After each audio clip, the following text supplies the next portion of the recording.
Hi guys, welcome back to Nolly Classics. We're going back to the era where we had Watch Out for Part 2, 51 Nneka Road on Nature, and the rest of them.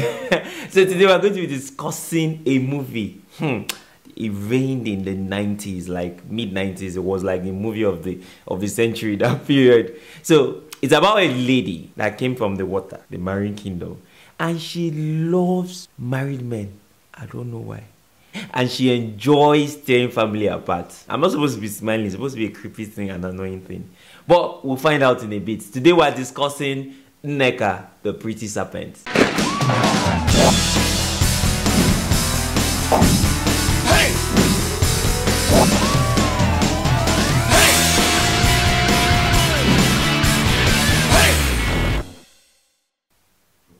Hi filmmakers and hi film lovers, it's good to be back. I know I've been away for a while. Tragedy happened. I think I'll learn my lesson from it and I'll make a feature episode on what happened basically. So I had a 2 terabytes where I kept and stored all the content I shoot and edit and then put out to you guys, and then life happened. Yeah, drive crashed. Aww. As in like crash. There's no way to recover it. It's currently in computer village in Nigeria. And then they're trying to see how they can pull. But I can't keep on waiting for content that is almost like gone already. So I decided to do another one, and then I'll put in my best and make sure it's even better than the one I did initially so that you guys can enjoy it. So welcome to Nolly Classics. Today we're going to be talking about Nneka the pretty serpent. But before we go on to that, please like, share, subscribe to this channel. There will be lots of informative and entertaining content for you as a filmmaker and also as a film lover that would satisfy all your curiosity and also help your growth as a filmmaker. You could also hit the notification button so that you don't miss out on content while they are still fresh and new. Right now, we're going over to the breakdown of Nneka the pretty serpent. Nneka the pretty serpent, there's currently the remake in the cinema right now, so I decided to do this throwback to the 1994 version so we can have a backstory of what we're going to see in the cinema and also get to see how the story flows through. So go and watch Nneka the pretty serpent in the cinemas currently, and also watch my channel and then get the gist of the old version so you can have a backstory to why you're going to the cinema. So here's how the story goes. Nneka the pretty serpent stars kanayo, Ndidi Obi, Okechukwu Ogunjiofor, Rita Nzelu, John Yora, and then the late one. So Nneka the pretty serpent stars kanayo, Ndidi Obi, Okechukwu Ogunjiofor, Rita Nzelu, James Iroa, and the late great Sam Loco. So the scene starts off with Nneka's mother standing by the riverside, and then she does this incantation and then takes a white fowl, stainless. Should I say stainless? Is it stainless?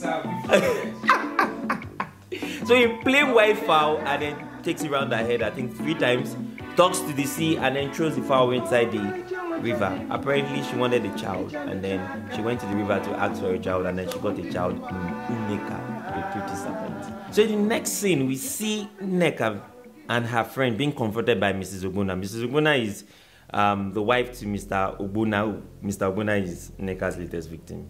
And then as the usual Nollywood banters occurs, we realize that Nneka was warned stiffly to stay away from Mr. Ogbonna. So which is like the fight you see between every wife and every side chick right now. So, mad though. The next thing we see Mr. and Mrs. Ogbonna having a fierce argument. Then we cut back to Nneka, and then we realized that Nneka was on a mission to destroy the Ogbonnas. So she went over to Ogbonna's place and then met the absence of Mrs. Ogbonna, met Uloma in the house, and then bewitches Uloma and then makes her to force feed Mr. Ogbonna's only son with a poisoned banana. So he had it and then he died. Off she took away. She went to meet up with Mrs. Ogbonna, who was on the way back from a journey in a car. So she metamorphoses into a cat and appears in front of the car, and then changes back to a human form and then kills Mrs. Ogbonna. She left that scene and went over to Mr. Ogbonna's office, picked his money and said she was done with him, and then she was moving over to her next victim. What kind of pretty serpent is this? So sad. So Mr. Ogona hears of the death of his son and his wife. He calls up Nneka to get, sorry, I'll come around. Maybe she was thinking he could start something with Nneka since the family is all gone. And then she's unmoved. She feels absolutely nothing. She has no conscience. She is soulless. She is everything. She moves over to her next victim, Tony.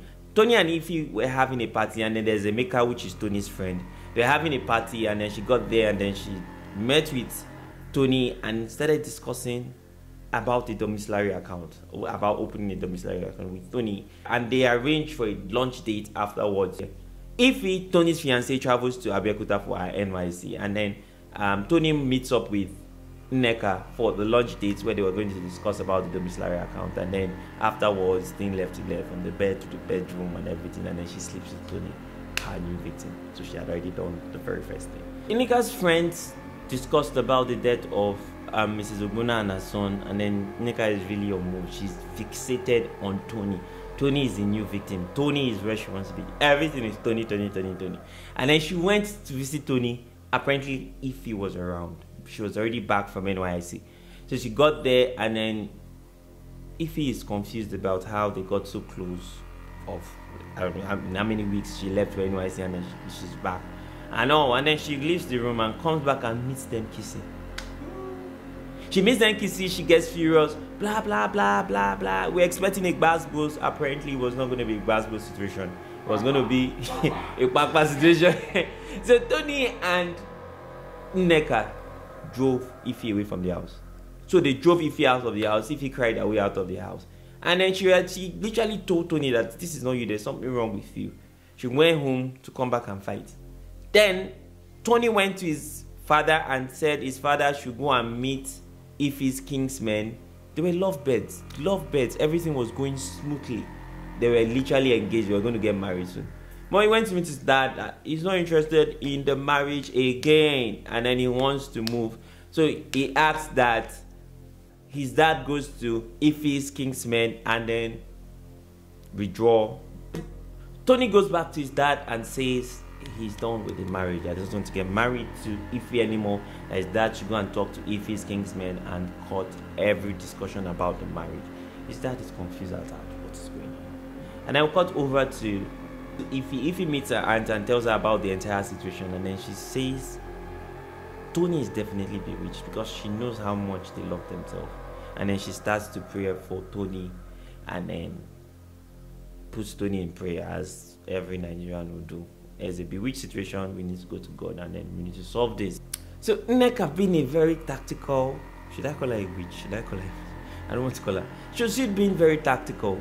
She needed to isolate Tony to be able to do what she needed to do with him, being her latest victim. So she overhears them talking about the situation at the tennis court between CY and Emeka. So she went off to CY and then killed CY with a flaming mule. She goes over to Emeka in a bar and threatened the living daylight out of this nigga. The nigga became afraid. She goes over to the house and then meets with Tony's sister, and then reports the sister. She lied against the sister that the sister was being disrespectful, and then Tony chased his sister away from the house. Tony has lost his sister, he has lost a friend to death, and I lost another friend to fear. So his mom came visiting, and then to try and understand what's happening with Tony, why is he chasing everybody away. And then as she gets to the house, she went for her own fair share of being chased away. He literally chased her out of the house. And then when he chased her out of the house, before she left, she dropped one complete album. Listen to this song here.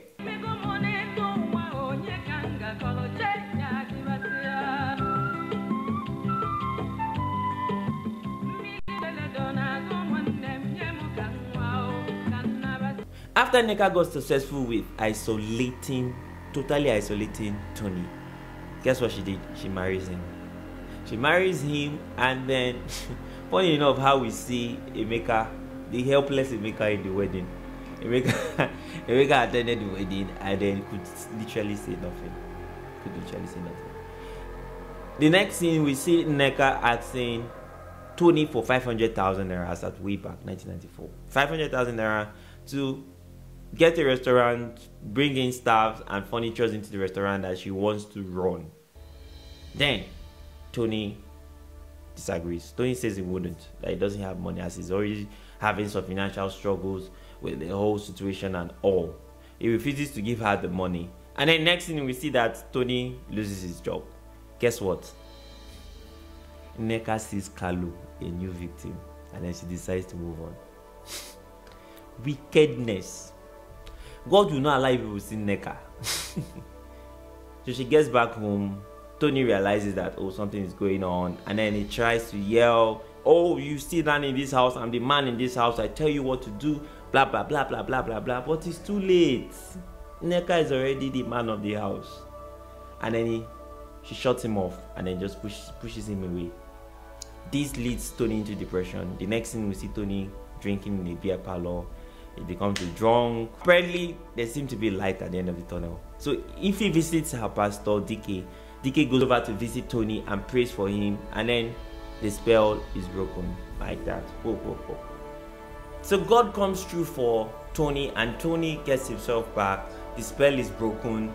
They begin to realize the mistakes he has made, and then Nneka came back to the house. As she got back to the house, she tried to do all that, but Tony proved that he was a man. He took back the house and then he chased her away. That's sort of the beginning of a new phase for Tony as a person. So apparently he didn't get to the point of Mr. Obuna where Mr. Obuna was destroyed by Nneka. And bam, the movie ends. We see credits rolling and then ends part 1. There's a part 2 to it where the movie continues. Remember, it's the era of part 1, part 2. Watch out for part 1, watch out for part 2. To God be the glory. So there were a lot of sequels back then. Remember Isaka had up to like part 5. So the part 2, I will do it another video where we'll finish this awesome story about Nneka, and then we'll see how she ends up. Don't forget to hit the like button. Don't forget to subscribe. Don't forget to share this content with people that are interested in movies.